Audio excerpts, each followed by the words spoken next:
Hello.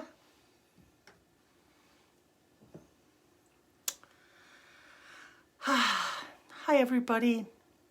Let me know you're here. It's 9 o'clock. It's Sunday night. And it's time for some more stories with Spooky Ms. T.I. That's me.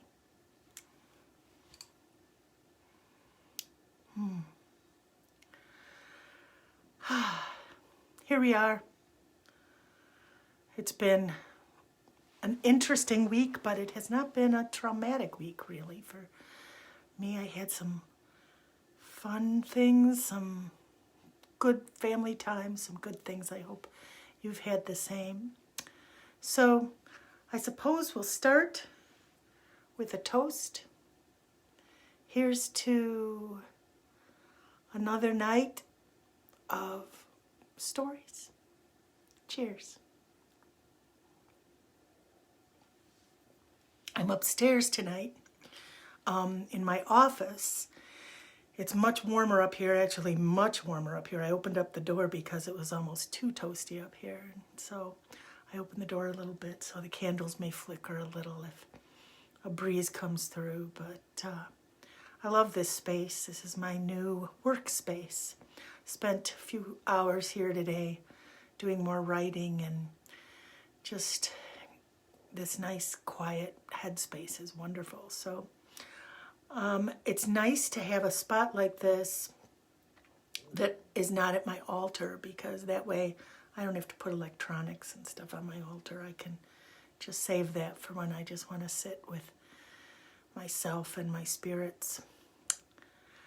But this works great. So I hope the light is okay. You could see me well enough. I'm going to move this to the side so I can, there we go.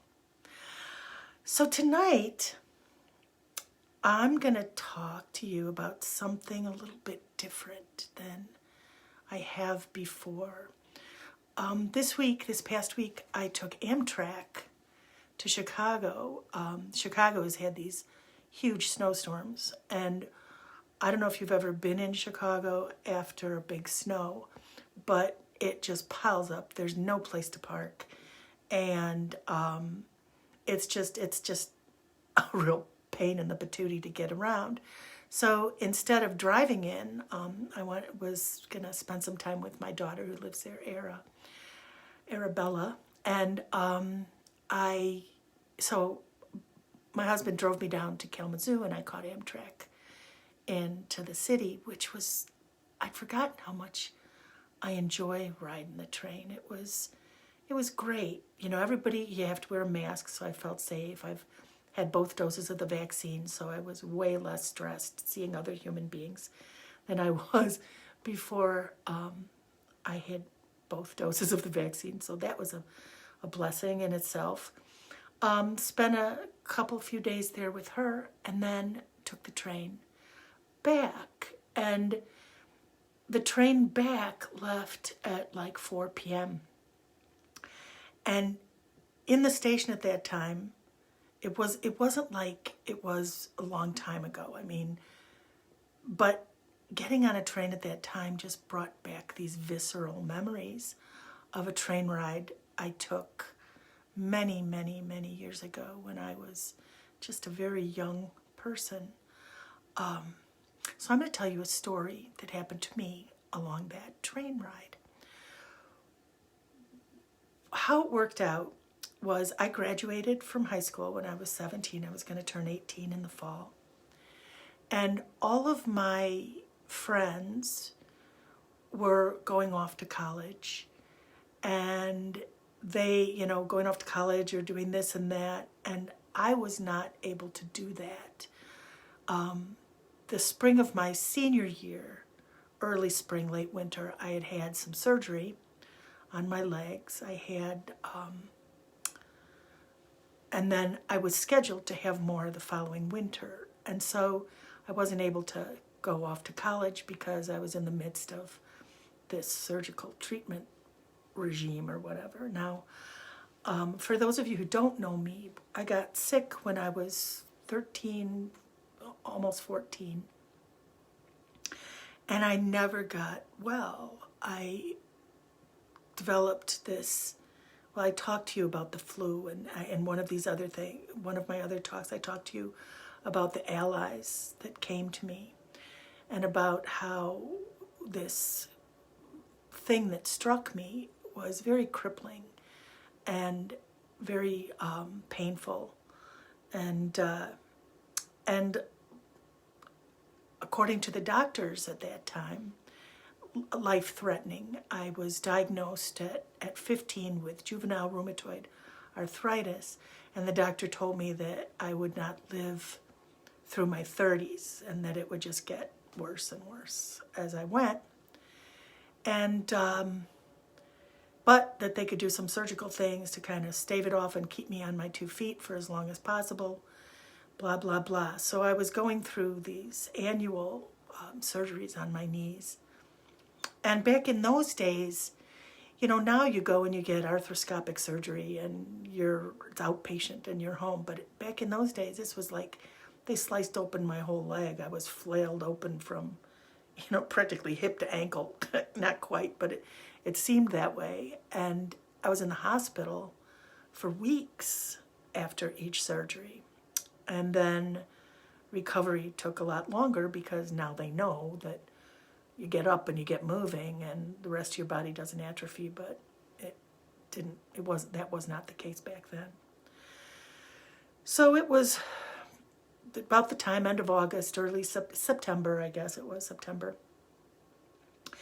And I was really feeling sorry for myself. My friends had all packed up to go to their colleges, and, they were gone. I was home at my home, and I was the third of 10. Both my older brother and sister were off to school. So I had 7, younger siblings down to very young siblings. And so I'm just stuck there. And I was really taking some time to feel sorry for myself. Quite a bit, if I do say so. So one day I was just sitting there moping. I was really good at moping. And my mom came up and plopped down next to me and she said, "Hey, I got a great idea."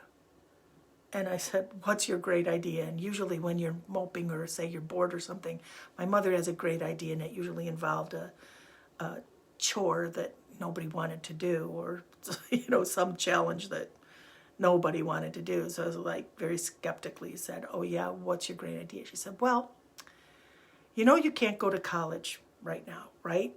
And I'm like, "Yeah, thanks." And she said, "So how about since you can't go to college and you have to be back in the winter, why don't you go on a trip?"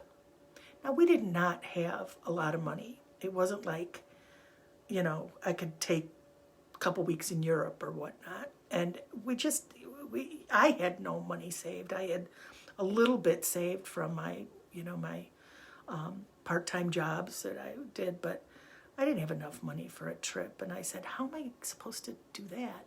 He said, "Well, I was watching the TV and I saw this ad for Amtrak. Amtrak bought up all of the passenger rail lines, and now they're running the passenger trains." And I said, "Yeah." And she said, "And they have this thing called an AmRail Pass, and you pay one set fee, and you can get on and off as much as you want for a certain amount of time. So you could buy it for 3 months, you could buy it for a month, you could buy it for a week, and go on and off as many trains as you want, and just go on a trip by train." I said, "How am I supposed to pay for this?" She says, "Well, that's the good news." She said, "When you kids were all born, we took out life insurance policies on all of you." And I'm like, "Really?" So apparently Gerber, the baby food company, Gerber sold life insurance policies in the 50s and 60s to parents. And it wasn't a lot of money. It cost them very little. But what it was in case your kid dies before they turn 18, you can afford to bury them. I guess that was the thought. Well, my mother, of course, wasn't thinking that. But what she was thinking was, you pay this little bit of money for this life insurance policy that matures when you're 18. And she said, "I was going to give that to you as like seed money for going to college. But since you can't go to college, why don't you use it for a trip? Buy a rail pass and go on a trip on the train. I'm like, where am I going to go? And she said, well, we have relatives all over the country. You could go to Colorado. Aunt Judy lives in Colorado. Now, Judy was so cool. Judy was just a few years older than me. She lived with us a lot when she was a teenager, and she was living in this one-room cabin with no running water or electricity in the mountains in Colorado, in Fraser, Colorado. So I was like, oh, I could go visit Judy in Colorado. And she says, and my cousin Gail's in San Francisco. You could take a train to San Francisco and you could stay with my cousin Gail. And then after that, you could go down to Los Angeles and you could stay with my cousin Mike and his wife Lori. They have a family. I'm sure I could call my cousins and you could just ride the train from one place to another where we have family and you know, Uncle Eddie and Aunt Teresa live in San Diego. You can go to San Diego. You can go to all these different places and then come back in time for you to have your surgery with this really cool adventure. And I thought, that's a fabulous idea. So the next day or the day after, I'm not sure, I used to take the commuter train downtown when I was not in school and recovering from surgeries, because I'd get off the train and then I could walk as slow as I wanted and walk to the Art Institute and then walk around the Art Institute. And at the Art Institute, my dad had a family membership there, so I could spend as much time as I wanted there for free, and it was free to me. And I got to know the guards there, and I just walk around. So I was used to taking the train downtown by myself, so I did that. I was walking with a cane at the time, fairly mobile. I had, pretty much recovered from the prior surgery, but I still, more was coming, so I was still kind of gimpy.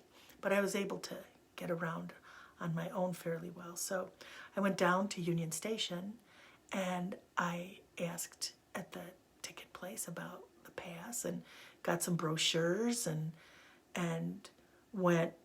took them home and looked them over with my mom, and we decided on a 3-month pass. And with that, I would still have enough money to get a book of traveler's checks. Anybody remember traveler's checks?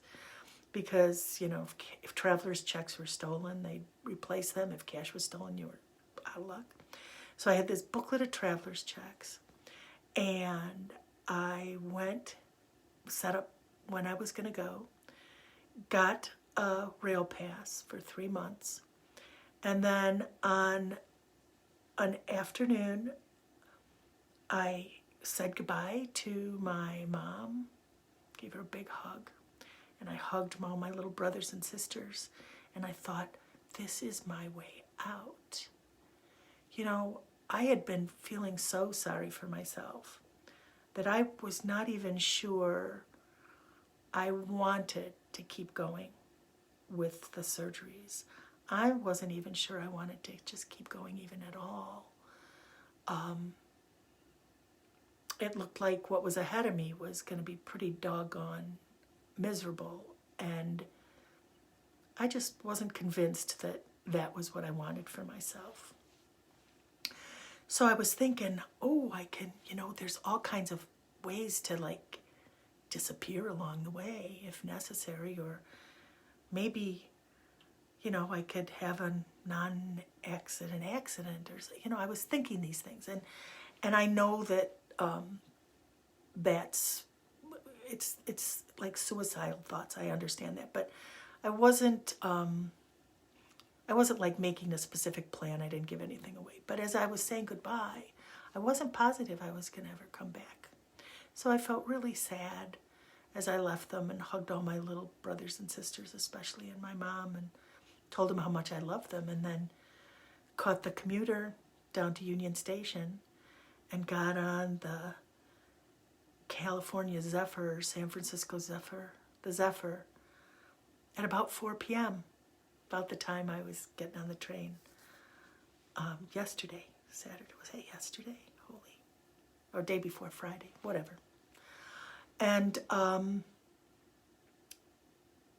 so I got on the train, and I was walking with a cane. I had a backpack, and I just had the bare bones, stuff, not a whole lot of things, in those days, outfits were not in my purview, I had, anyway, and I had a shoulder bag that I put my recorder, because I was playing a recorder.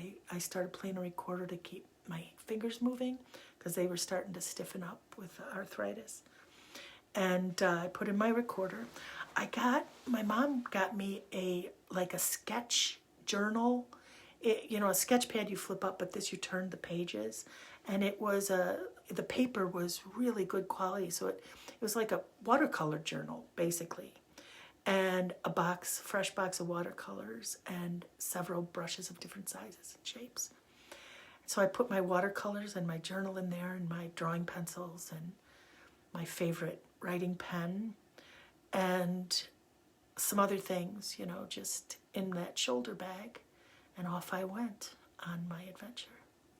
And that first night out, it went all the way to Denver. And starting at 4, as I was getting up, there was a porter, and it was this late middle-aged black guy. He had real short hair with white in it, just this wonderful face. And he says, "Here, miss, let me help you with that." He saw me trying to pull myself up the train stairs, which was kind of difficult. And he took my things, and then when I got up the stairs and put my cane down to start walking, he looked at me and he says, why you got that stick? You look like you're going mountain climbing." I had my boots, because I was going up to the mountain, so I was wearing my boots, and he says, you look like you're going mountain climbing. What you need that stick for? And I said, "Well, not mountain climbing." But he helped me find a seat, and he took me to one of the cars where there were a bunch of other young folks sitting, and I was all by myself. I was 17, and I had no idea what I was in for. But these young folks, they were from Ann Arbor. They were real partiers. We ended up partying all that night. I did not at that time drink nor smoke pot or anything. I was practicing Baha'i at that time. I was practicing Baha'i. But they were really fun. And then everybody fell asleep in the seats, and then the next day we got to Denver, and they tried to talk me into staying on the train with them, because they were going to stay on to San Francisco. They'd come from Ann Arbor. They'd spend a couple days in Chicago. They'd gotten a rail pass, and they were heading on, and tried to talk me into going with. And it was so tempting, but that cabin in the woods was very enticing. And I knew that, you didn't have cell phones back then, so I wouldn't be able to let anybody know. I knew somebody was going to come meet me at the train. I didn't want to be that girl that just doesn't show up, have everybody in a tizzy yet. So spent a week with Judy and her husband. She was pregnant at the time, and had to gather wood and just do all these, it was like, the chores of just trying to survive in cold weather in the mountains, on just very little. And it was exciting. It was fun. And then it was time for me to go to the next part of my trip. And they drove me down to the station. I had to catch a train at 8 a.m. and it was like a 2-hour drive, I think, down to the train station. Especially it was snowy, winding mountain roads, and I know Dave wasn't all that excited about taking me down there, but I know Judy was looking forward to being able to go to the city and maybe go out to lunch or something. And so they got me there, and I said, don't, you don't have to park and wait with me. I'm fine. I'll catch the train, and gave them lots of hugs and sent them on their way. And the next train that I was taking was between Denver and Salt Lake City, and it was the track that had been the Denver and Rio Grande Western Railroad route between Denver and Salt Lake City.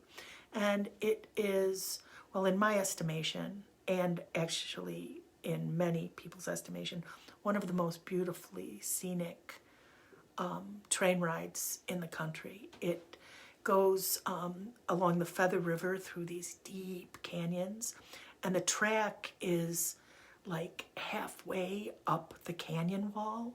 So you have the canyon wall on one side whizzing past you, and then this drop of like 1,000 feet to the Feather River. And then in some places, the canyon was so narrow that it was only like 25, 30 feet to the other canyon, to the other side of the canyon wall. So you're going through this like, it was so amazing. And the river winds and there's all this stuff. So that was going to be my trip. I was really excited about that. And I was going to go to Salt Lake City and then get off the train there. And that would be one of the stops where I wouldn't have a family member. I would just stay there for a day and then catch the next leg of my trip. So as I got to the station, I went and sat down and I looked across a little ways away from me, and there was this old couple, two white-haired people, really cute little white-haired senior citizens, and they were snuggling and they were leaning their heads together and they were whispering sweet nothings and resting their heads on each other. And I just looked at them and just felt so sad, you know. I'd just been with Judy. She was several months pregnant and she had her whole life ahead of her, and she was starting a family and going to have this long, full life of family. And then I look over and here's these elderly people, clearly in love, who've had this beautiful, long life. And I was so jealous of it all. I was like, this is so not fair. I just, you know, I thought to myself, I'm never going to have any of that. I'm never going to grow old. I'm never going to be able to have a family. That's what it seemed like at the time. And I just really felt sorry for myself. And it almost like ticked me off, you know. I was like, oh, what the heck? You know, how, you know, the whole why me kind of thing, you know, shaking your fist at the universe and saying, why me, you know. I suppose whatever happens to us, we all do that from time to time. So then the train got there and I got on board, and the seats were bench seats at that time, and you had two seats facing each other, and I sat on one side facing in the direction the train was going to go, so I wasn't looking backwards, which looking backwards would have had some beautiful scenery too, I think. And I put my backpack and stuff on the seat across from me because I was in no mood to have company and have to talk to somebody. I just wanted to watch the scenery, do some sketches as it went by, and just, you know, wallow in my own self-pity. So I did that. And to my somewhat dismay, the older couple came shuffling on board, and they were like one seat in front of me and across the aisle, and they sat down so that I could see them. They were looking directly at me and I was looking directly at them. And I was like, no, they were like 2 seats ahead, I think. But so I'm like forced to sit there and watch them, you know, nuzzle one another and whisper sweet nothings. And then these 2 young men come by, cowboys, okay? So they're wearing the jeans and the big belt buckle. I mean, they were just like the guys on Rush Street in Chicago used to dress. Cowboy boots, pointy cowboy boots, big cowboy hats. And they came and tipped their hats to me and said, ma'am, you know, not howdy or anything, just ma'am, as they took their hats off and sat right across from the aisle from me. And they were young men, you know, probably in their early 20s to mid 20s. And I just kind of nodded, and then ignored them and went back to my sketchbook. And as we started going, I didn't have time to paint anything because it was one remarkable view after another. And so I just was doing these quick sketches, and I thought I'd paint them later. So I was just roughing in to keep them in my mind's eye so I could paint them when I had more time. And just one thing after another, when all of a sudden one of the cowboys jumps up and points right across me and says, "Whoa, look at that, look at that." And everybody in the car stands up and looks. And outside the window, on the other side of the canyon, probably 20, 30 feet away, but distanced by a 1,000-foot drop, was a golden eagle on a nest. Now, this is 1973. Golden eagles were extremely endangered. They were very, very rare. And to see one up that close, not in a zoo, and just right there, and as we went by, it just kind of lifted its wings and then put them back down. It was like a, "Hi, how are you?" kind of thing. And it was like, whoa. And everybody in the car, we're all now talking to one another with excitement about how often do you get to see a golden eagle? We're probably the only 15 people in the world who get to see a golden eagle that in the wild, that close. Probably other people in the other cars, but we didn't think about that. But we were all talking to each other, and immediately I just felt like it was such a gift to be able to see that and to experience that. And then the cowboy, everybody else then sits back down, and the cowboys are still standing in the aisle kind of looming over me. And the one closest to me says, I really like your drawings, ma'am. And I said, "Oh, thank you." And I get kind of embarrassed. I said, they're not very good. It's just for me." And then the other one kind of leans around and he says, "I like them too. They're pretty good. You're a pretty good drawer." And then the one says, "Do you mind if we join you?" And I'm like, now we've all, the ice is broken. Everybody's talking to each other about this golden eagle. And my self-pity is way out the window by this time. So I moved my stuff, and they came and sat across from me. And we just started talking and watching the scenery and pointing things out. It was really fun. And they were just so charming. It turns out, I found out that they lived on a ranch outside of Salt Lake City, and they'd been in Denver for some business because apparently they had delivered some cattle to Denver. I don't know, but I got the whole story. And they had just sold a whole bunch of cattle in Denver. That was their families. And now they were heading back home. And they told me, about growing up, what it was like growing up on a ranch. And I told them about growing up in the city. And I told them how I knew boys who dressed like they did, but they weren't real cowboys. Like, they were the real deal. They were real cowboys. And they just, we just bantered back and forth for a long time until the sun went down. And when the sun went down, there was still, the train wouldn't arrive at Salt Lake City until about 11:30 at night. So there was a lot of hours of dark. And when it's dark, there's no scenery to see. All you could see is a reflection in the train car. So we were talking more, and finally one of them says that he was getting mighty hungry and was going to go and wanted to go get some grub. And they invited me to join them in the dining car for dinner. And I told them that I was on a tight budget. The dining car was really pricey, that I would go to the club car and get a sandwich or something. And the young man, the cowboy, looked at me with like this hurt look on his face. He says, "Ma'am, I wouldn't have invited you if I expected you to pay for your dinner." He said, "I'm not on a tight budget, and I'd love to buy you dinner tonight." And I said, "I can't let you do that." And then the other one pipes up and he says something to the effect of, "Look, I've been sitting across the table from my brother, and it would give me a whole lot more pleasure to look across the table at a pretty lady than to see my brother's ugly face again."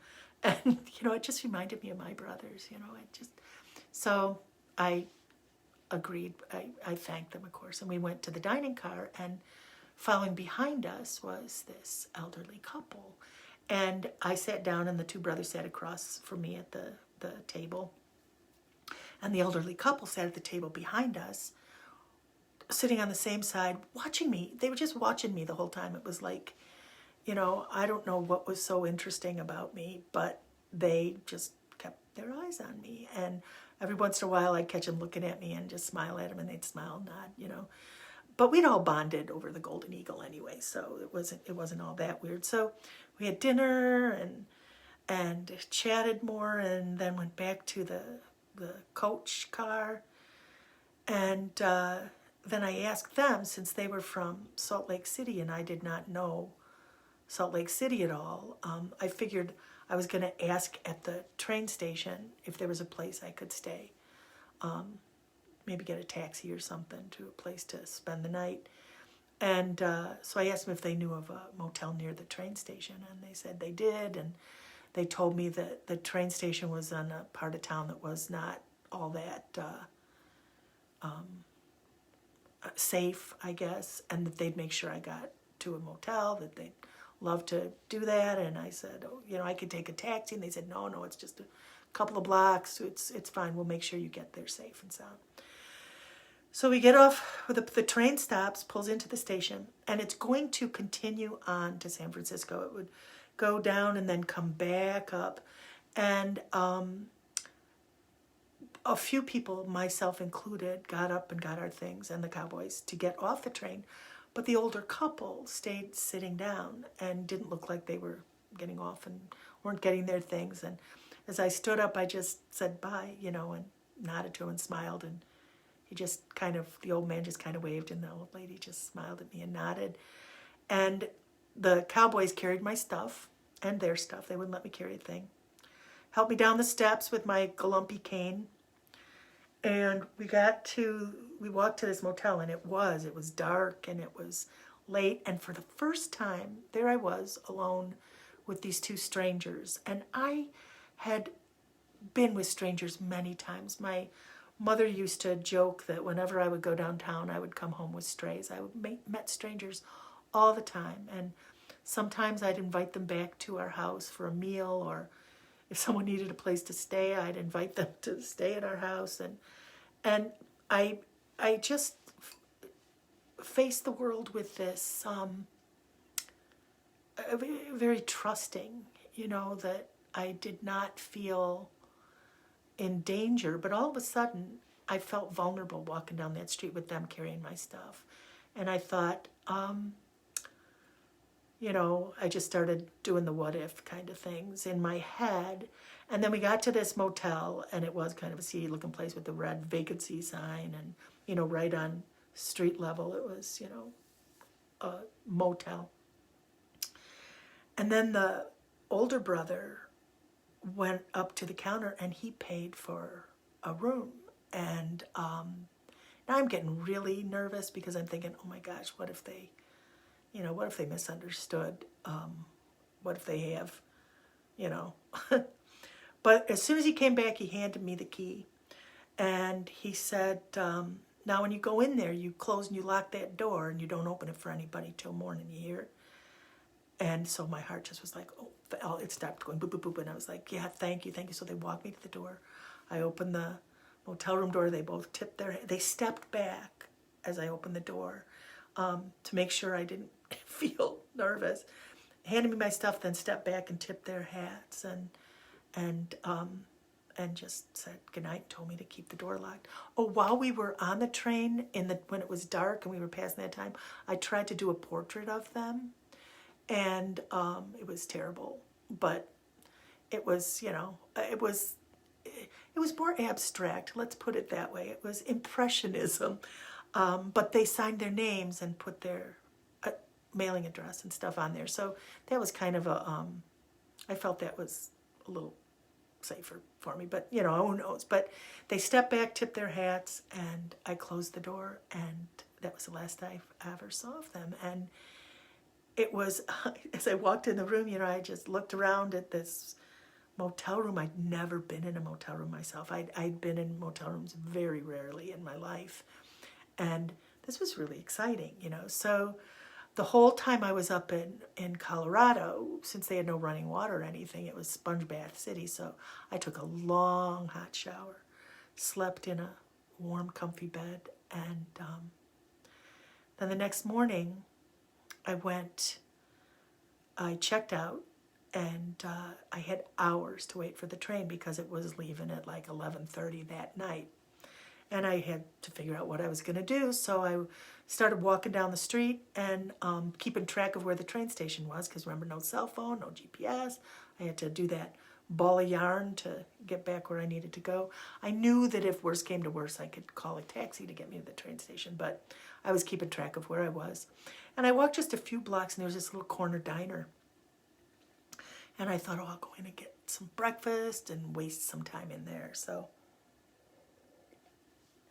it was kind of busy with a late breakfast crowd or whatever.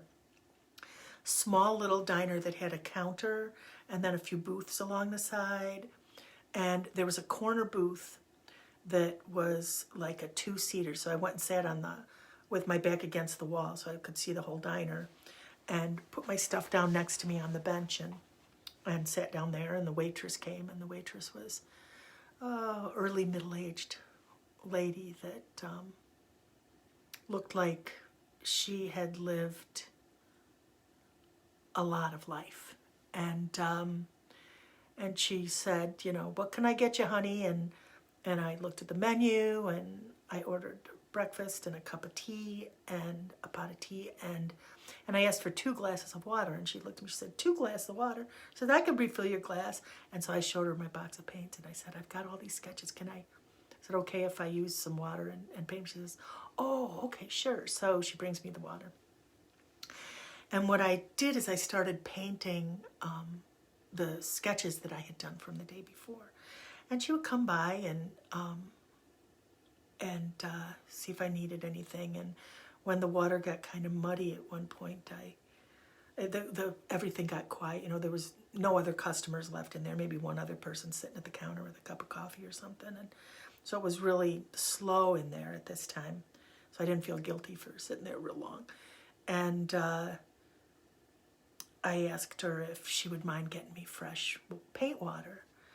And she said something like, well, I'd be glad to do that, but first you got to show me what you're doing. Because I was very self-conscious about my stuff, and when people came around, I kind of protected what I was doing. And so I showed her what I was working on at the time, filling in, showed her some of the sketches from the trip the day before. And she liked it. She complimented me on it, got me fresh water. And then she said to me, so how'd you get here? And I said, by train. And she said, well, of course by train. I could tell by your pictures, and, we're only a couple blocks from the train station, but how come you're by yourself and you're on the train alone? And I looked young for my age. I'm sure I probably looked like I could have been a runaway or something, who knows. But so I told her. I have no idea why I told her. I told her my whole life story. She was standing there, just next to the little booth table, looking down at me. And I just looked up and I told her about my rheumatoid arthritis. I told her about how I needed to have more surgery. And I told her how I cashed in my life insurance policy because to get a train pass, and how my mom had told me to go take a trip. And I told her how I was facing more surgery, and how this was going to be the last time probably that I would ever have a chance to do something like this, because pretty soon my body was going to completely betray me, and I would not be able to do anything on my own before too long. And she sat down across from me, and she looked at me, and she put her hand, like this. And she tipped her head to the side, and she just looked at me, and I could feel, I had just spilled my guts to this woman. And again, now I'm starting to feel sorry for myself again. And I expect her to say, oh, honey, that's so awful. And she looks at me, and she kind of smiles, and she says, boy, aren't you lucky? And I thought to myself, what the? I just told you I have this painful, crippling disease that's going to kill me before I reach your age. And you just told me I'm lucky? What the heck are you talking about? And she said, she just shook her head and she stood up and she said, I sure wish I had a mama like you, like yours, who would have given me my last chance at freedom, or my one chance at freedom. Something like that. But that I was lucky because my mother got me headed on this trip, and I thought, I suppose that is pretty lucky, you know, so I'm thinking a little better about this anyway. So I stayed there all day. She brought me, she just came over and put a piece of pie on the table at one point. Then later in the evening, the dinner rush started, and she came over and she dropped the blue plate special on my table as she freshened up my paint water. And so I sketched her. The way she talked to the customers, you know, it was like the quintessential diner waitress, you know, and she'd kind of lean over the table and she'd pour the coffee and banter with the customers, and so I did a sketch of her leaning over the table pouring some coffee, and I did a painting of that. And then I was also writing poetry and with my paintings, so I wrote some free verse about her and the place, and then she came over to pick up my plate and she said, you better get going before it gets too dark, so you're not walking back there all by yourself in the pitch dark. And I said, yeah, that's a good idea. I said, can I have my check? And she said, on the house. She said to me, all I want you to do, I said, I can't, no, let me pay you something. And she said, no, what you can do for me is just think about me every once in a while on your adventure, and it'll be almost like I'm riding that train too. And I thought, oh, that's pretty amazing. That's pretty amazing. So I tore out the page that had the picture of her, and I left it on the table for her. I didn't insult her by leaving any money. I knew she did not want me to leave tip money or anything, so I just left her that painting and walked to the train station. And when I got there, I was thinking, man, people in Salt Lake City are so amazing. What a great place this is, you know, the cowboys and now the waitress. And so I went in the train station and put my backpack down, and I was tired, you know, so I was going to stretch out on the wooden bench, and a security guard comes up and he says, you can't sleep here tonight. Real mean, you know. And I said, oh, I'm not. And I showed him my pass, my ticket. And he didn't say anything. He just gave me this scowling look and walked away, you know. So I board the train, and this time I had booked a sleeper car because I was getting on at like 11:30 at night, and I would stay in the sleeper car that night and then the next day do the rest of the trip. I don't know if I had 2 nights in the sleeper car. It may have been, I think it was 2 nights. But this was the leg that I paid a little extra to get one of those little roomettes, and it's a Pullman car, and they pull the bunk down. It's pretty cool. It's really awesome.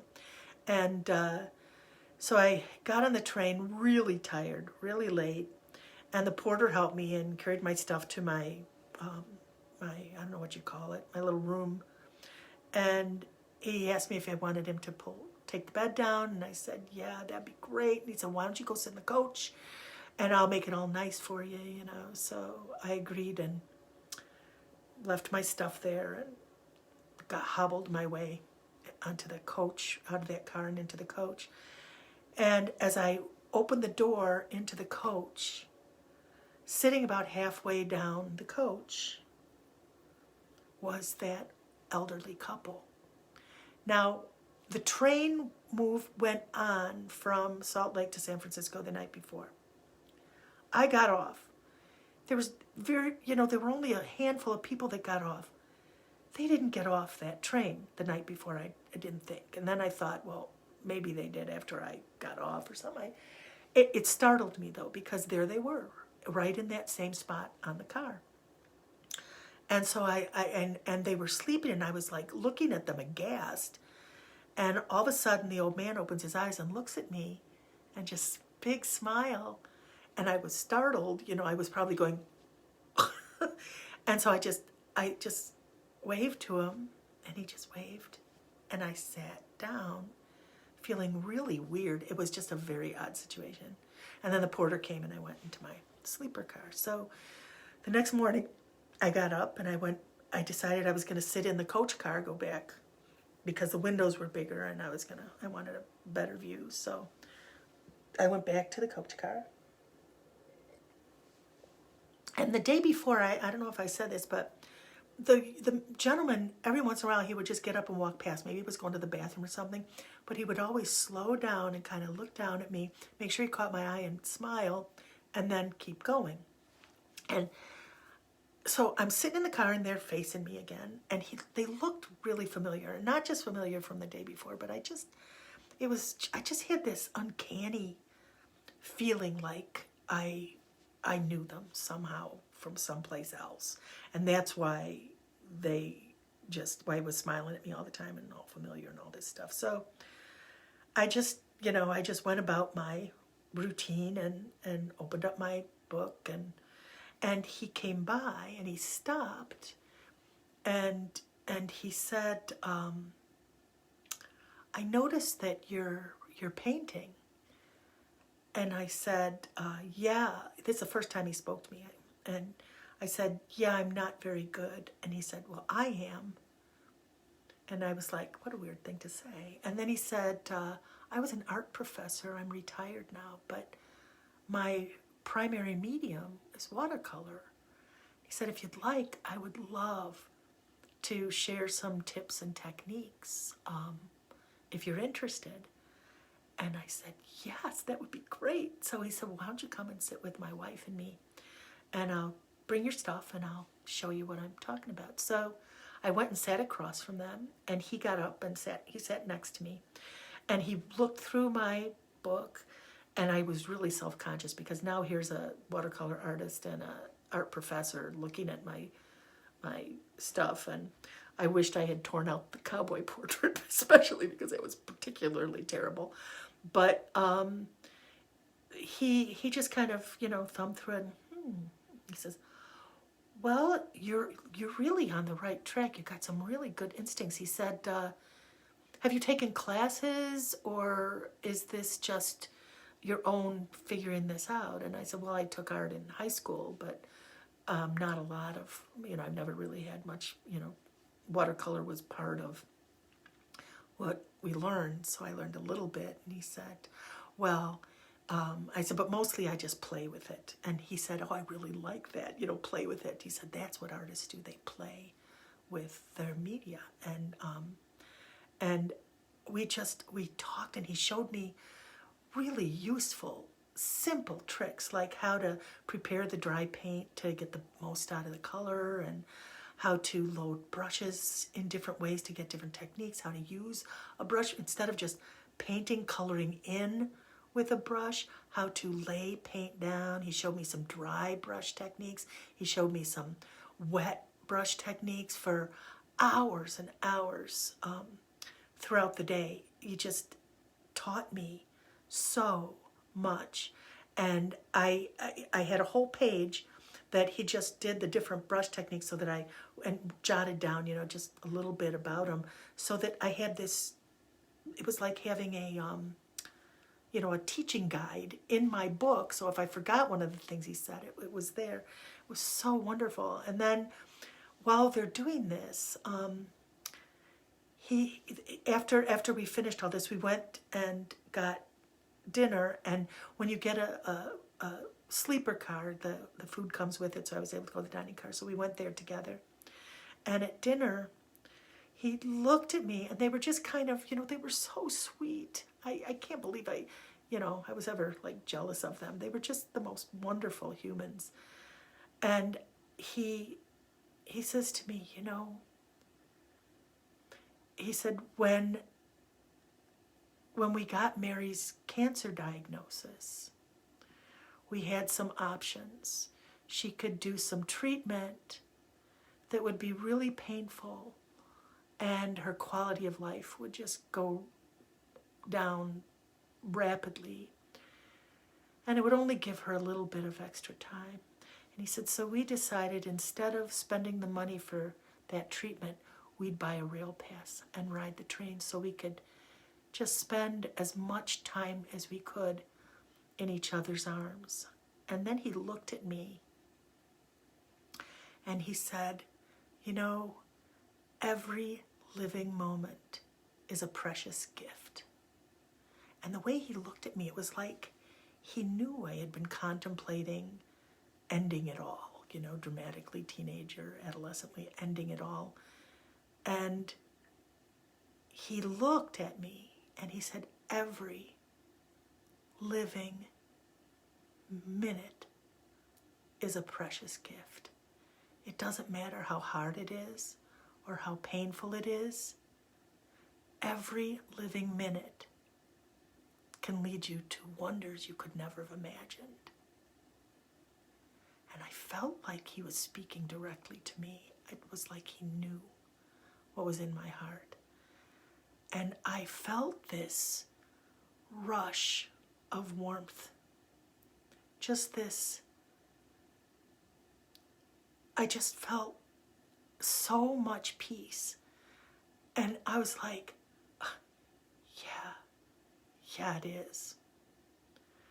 Well, after dinner, we still had another night, so I was going to sleep in my bunk one more night. So I bid them goodnight, and I told them I'll see you in the morning at breakfast.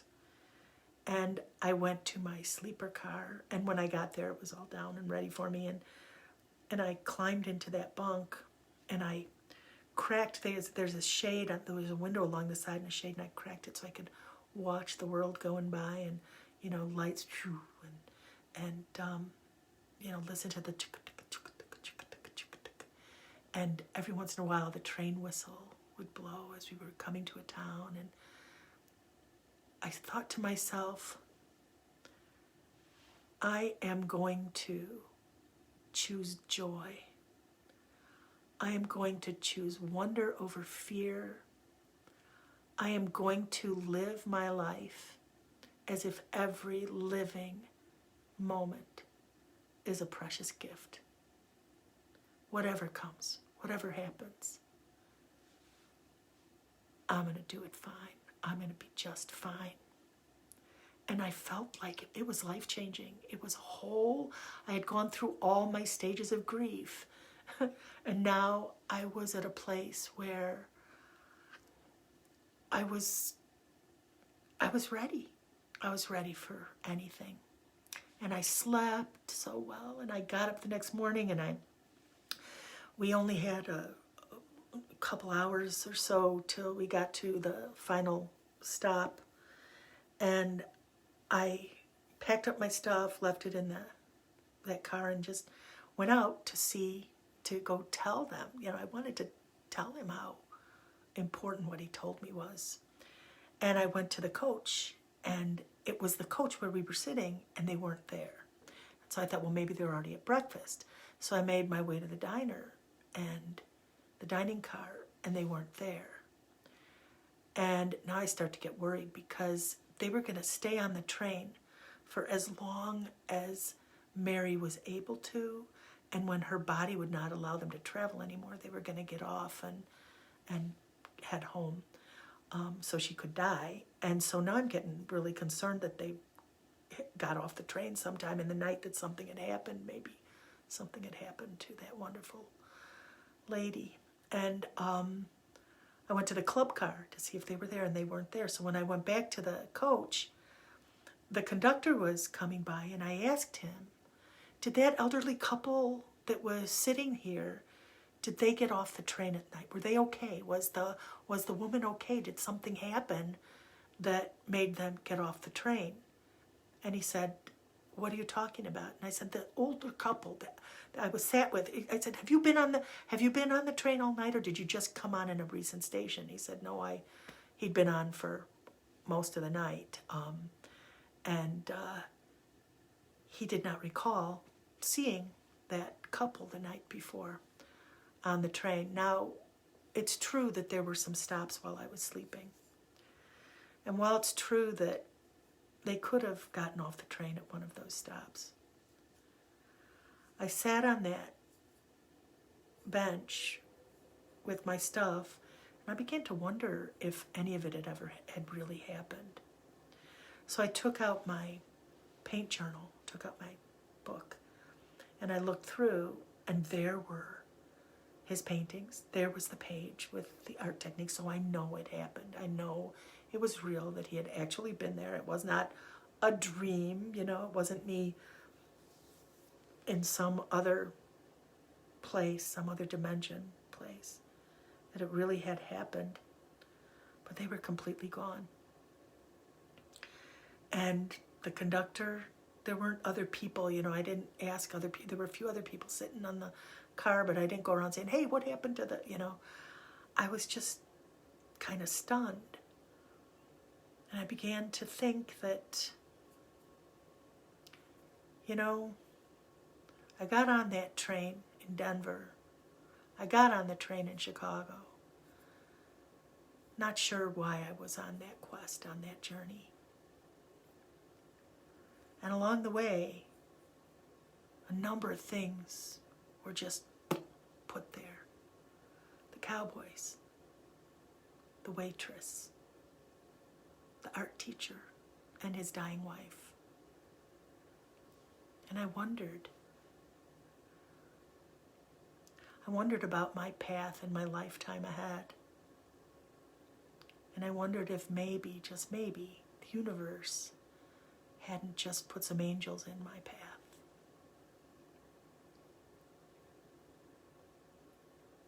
And that's how I choose to see it. I choose to think of that old couple as angels that just were there when I needed them. They were on the train with me from Denver to Salt Lake City, and then they were on the train the night after.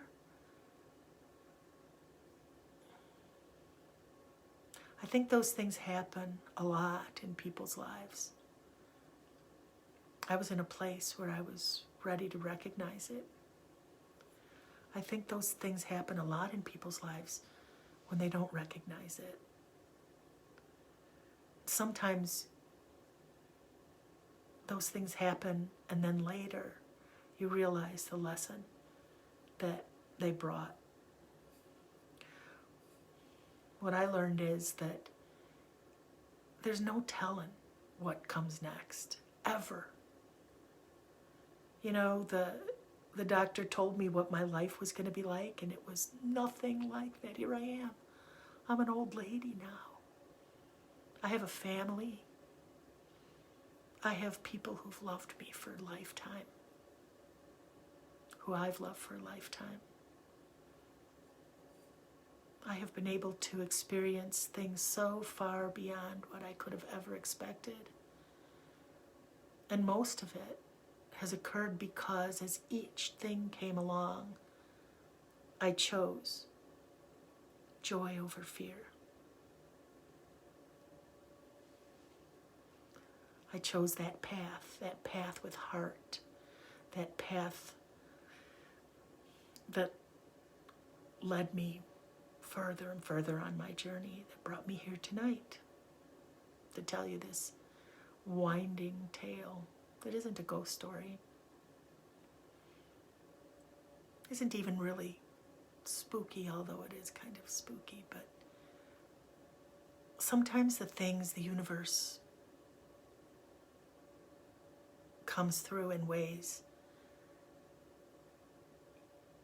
that just keep us on our path. And if we just pay attention, there we are. Here we are. Here we are. So, I'll say to you what he said to me. Every living minute is a precious gift. Because it takes you to the next thing, right? All right, friends. Cheers. I wish you all a wonderful week. I wish you all many angels and many mind-blowing experiences. Be good to yourself, be good to others, and I'll probably see you next week. Have a good night.